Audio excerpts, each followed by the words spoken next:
What's going on? Taylor Grayson 33. Today we are going to be aerating my front yard and backyard, but first we are going to do a quick mow, and then I'm going to run down the street and get the aerator, and we're going to get it started. To test it out on my yard, and I'm going to give you a review and breakdown. Alright, so I pushed the aerator a couple blocks to my house, and this is what it looks like. It's the billy goat. You've got the gas tank, the choke, the pull start, and you have the water tank here, and it goes up to 50 pounds, and that adjusts the tines in the back here. And then this lever here, when you drop it down, that's what goes in the ground, and then you pull it up, and it's chain driven. So when it's started and you pull the lever, the tines or the spikes is what spins the machine. Is like a self-propelled aerator. And so we're going to try it out the way it sits, and then I'm going to fill it up and go deeper with the holes and the plugs.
All right, so we're gonna look at some of these plugs, and I mean that's about 1.5 inches. That's 2 inches. I'll pull some more here. That's probably when I didn't put the water in it, but now we're pulling bigger plugs. Yeah, I mean, that's a good size plug there. That's about a 3-incher. It's as big as your finger. Yeah, these are solid plugs. Solid plugs. This thing works awesome. Lots of plugs. And I'm going over it several times because this obviously hasn't been done. And I want to make sure, you know, I do it right and just get my money's worth. So I rented this thing $70 bucks, $75 for 4 hours.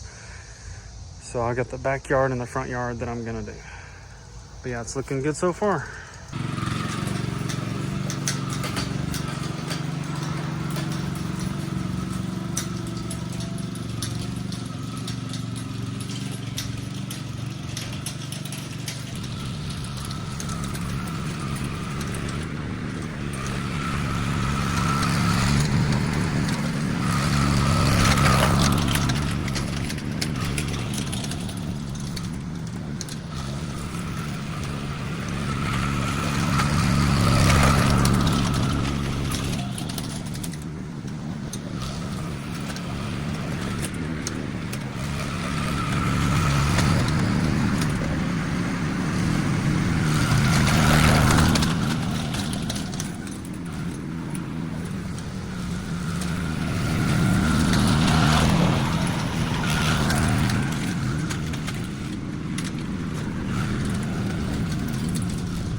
So after we did all the leveling and the construction for the concrete pad, we had to move a lot of dirt.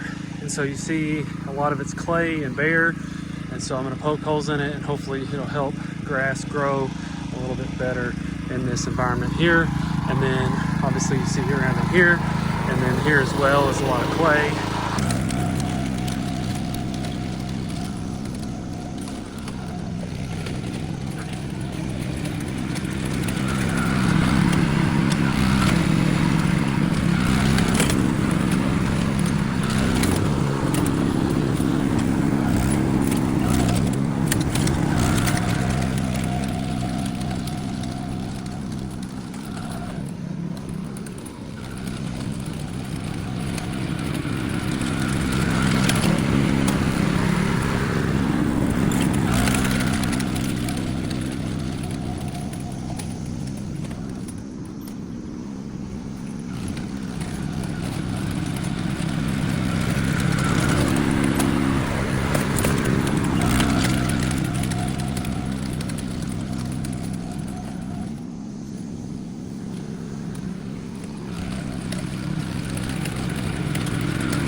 All right, so we just got done aerating kind of the side yard, and we're still pulling lots of plugs, which is good, and the soil looks good, but I just wanted to break it up so we can get some air and water and nutrients to make the grass grow a little bit better.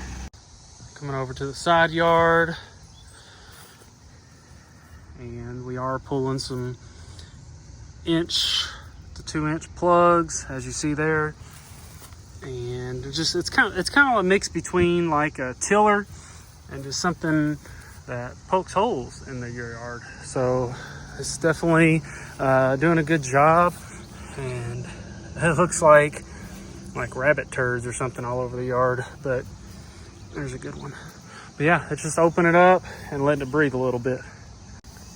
If you wanted to throw down a bunch of grass seed, now's the time to do it, because you are allowing the ground to be busted up and the new grass can grow.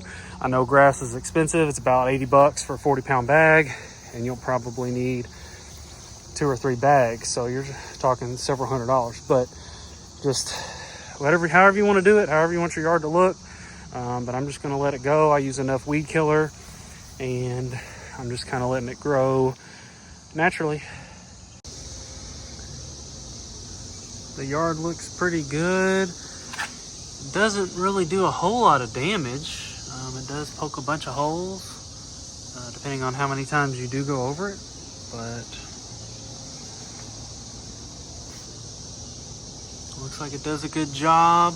The next thing I will try out is a power seeder, and it puts like 10 rows. It kind of digs about 1 inch or 2 down, and then it has like a little hopper on it with grass seed, and so it kind of does this to a lesser of an extent, but it puts grass seed in. So that might be another good option if you're trying to do both at the same time, instead of aerating and then putting grass seed down. Just get a power seeder and do it that way.